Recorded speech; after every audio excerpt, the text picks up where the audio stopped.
Dependent.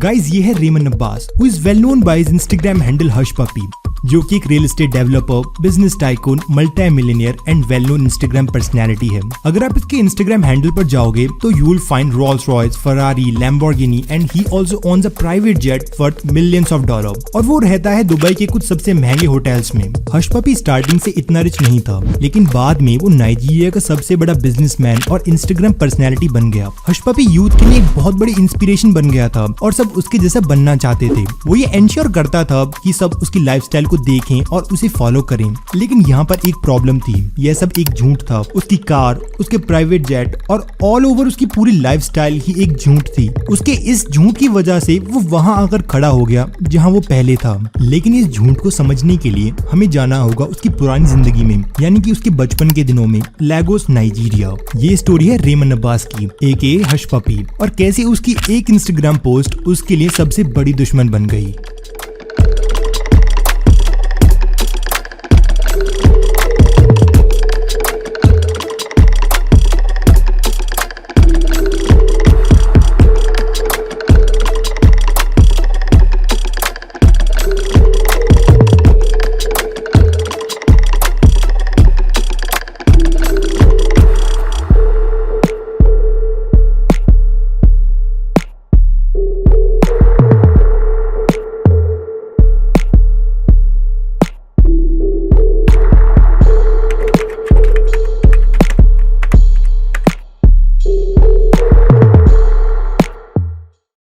अगर आप कभी हश पपी से मिलते तो आप कह नहीं सकते थे कि वो गरीबी में पला बड़ा था, because he was such a flexing king. Abbas इतना गरीब था कि उसके फादर लेगोस नाइजीरिया में टैक्सी ड्राइवर थे और उसकी मदर ब्रेड्स बेचती थी। जब अब्बास थोड़ा बड़ा हुआ तो उसने कार वॉश करने का काम शुरू किया, just to make some money. लेकिन दुनिया की नजरों में अब्बास कोई मिलियनियर मटेरियल नहीं था और यह बात वो खुद भी जानता था। लेकिन जब अब्बास अपने 20s में पहुंचा तब नाइजीरिया अपने एक्सपोर्ट राइज पर थी और उसी का फायदा अब्बास ने उठाया और स्टार्ट किया अपना पहला स्कैम, एके साइड हसल। और यह स्कैम शुरू होता है एक छोटे से कैफे और कुछ दोस्तों के साथ। उनका पहला स्कैम, जिसका नाम याहूस था और जिससे उसने कमाए थे $8,000, जो कि एक नाइजीरियन के लिए बहुत बड़ा अमाउंट था।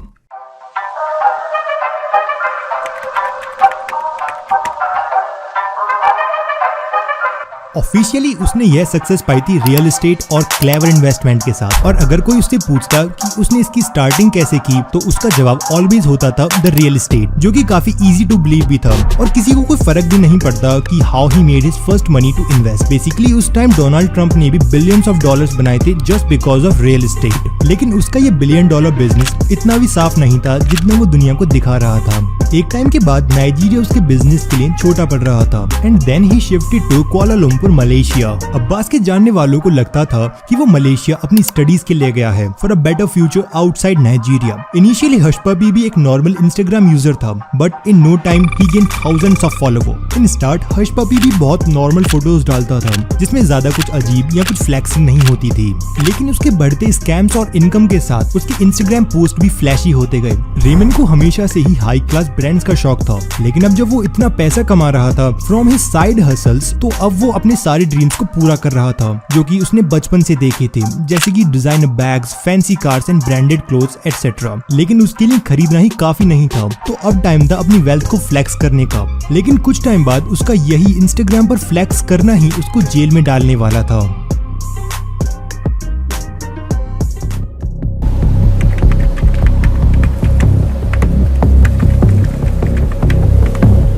हश पपी अपने आप को द बिलियनियर गुची मास्टर कहता था। उसका नया दिन नए ब्रांड्स के साथ शुरू होता था और फिर वो अपने ब्रांडेड डिजाइनर क्लोथ्स और इंसेनली एक्सपेंसिव कार्स को फ्लेक्स करने के लिए इंस्टाग्राम पर पोस्ट डालता था। और सिर्फ यही नहीं, अब्बास रहता था दुनिया के कुछ सबसे महंगे होटल्स में से एक, the Palazzo Versace, Dubai. Unlike other influencers, वो इन कार्स को, हाई क्लास ब्रांड्स को just as a background prop use नहीं करता था, बट उनको ओन भी करता था। हश पपी के पास वो सब कुछ था जिसका वो डिजायर रखता था। अब अब हश पपी सिर्फ एक इंस्टाग्राम इन्फ्लुएंसर ही नहीं था, बल्कि दुनिया के सबसे अमीर लोगों की लिस्ट में भी था। लोग हश पपी की लाइफस्टाइल को ब्लाइंडली ट्रस्ट करते थे। वो एक मोटिवेशन बन गया था कि कैसे आप हार्ड वर्क करके वो सब कुछ हासिल कर सकते हो जिसका आप डिजायर रखते हो। और जब लोग किसी को इतना ब्लाइंडली ट्रस्ट करते हैं तो फिर उसकी डार्क साइड को भी देखकर अनदेखा कर देते हैं, चाहे कितने भी सबूत उनके खिलाफ क्यों ना हो।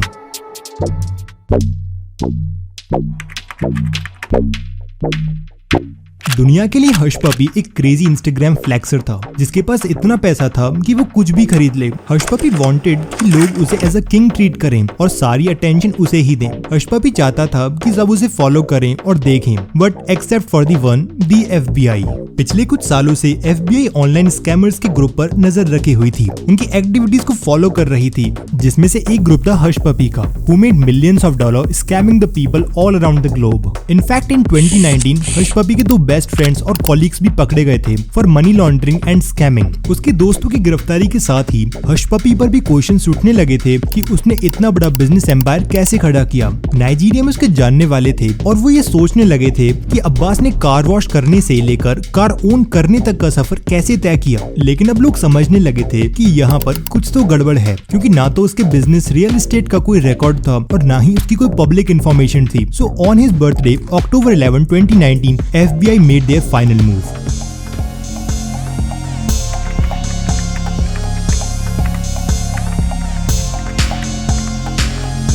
हमेशा की तरह हश पपी अपनी लाइफस्टाइल को फ्लेक्स करते हुए एक वीडियो शेयर करता है जिसमें वो पार्टी करता है at Burberry VIP lounges in Dubai, facial at Christian Dior and उसकी favourite champagne brand Gucci. It was just a hush being hush, but FBI उसकी एक एक एक्टिविटी को और उसकी लोकेशंस को ट्रैक कर रही थी एंड उसका birthday was a final piece for FBI to confirm his so called business of real estate. FBI found कि हश पपी का real phone number and real email account उसके इंस्टाग्राम हैंडल से कनेक्टेड था, जिसकी हेल्प से FBI उसकी real identity, real date of birth और उसकी एक्चुअल लोकेशन को ट्रैक करती है। हश के जो भी फ्रेंड्स उसकी बर्थडे पार्टी में आए थे वो भी अंडर इन्वेस्टिगेशन थे। वो कंफर्म दैट कि हश भी उनके साथ स्कैम्स में इन्वॉल्व था और यह कंफर्मेशन हो जाती है हश और उसके फ्रेंड्स की चैट को देखकर, जिसमें हश एक और अकाउंट की डिटेल्स मांगता है फॉर अनदर स्कैम।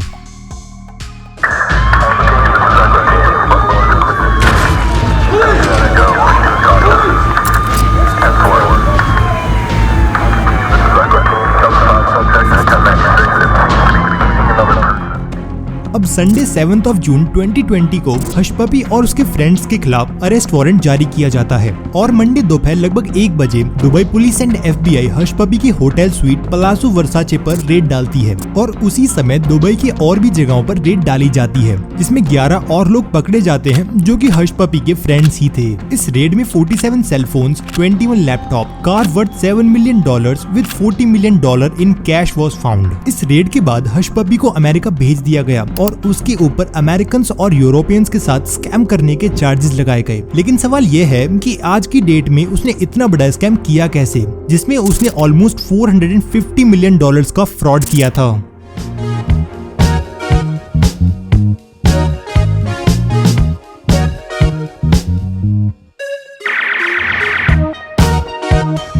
हश पपी का स्कैम देखने में जितना कॉम्प्लिकेटेड लग रहा था पर एक्चुअल में उतना था नहीं। बेसिकली वो बैंक्स की ऑफिशियल वेबसाइट्स की रेप्लिका बनाता था with minor changes. For example he changed domain from .com to .co। और अगर कोई इस बैंक में फाइनेंस करता तो वो सारा पैसा हश पपी के बैंक अकाउंट में ट्रांसफर हो जाता और पैसा ट्रांसफर होने के साथ ही हश पपी उन वेबसाइट्स और ईमेल अकाउंट्स को परमानेंटली डिलीट कर देता। यह स्कैम आज तक की स्कैम हिस्ट्री में एक सबसे बड़ा स्कैम था। अगर आपको वीडियो अच्छी लगी हो तो लाइक कीजिए, शेयर कीजिए और चैनल को सब्सक्राइब कीजिए।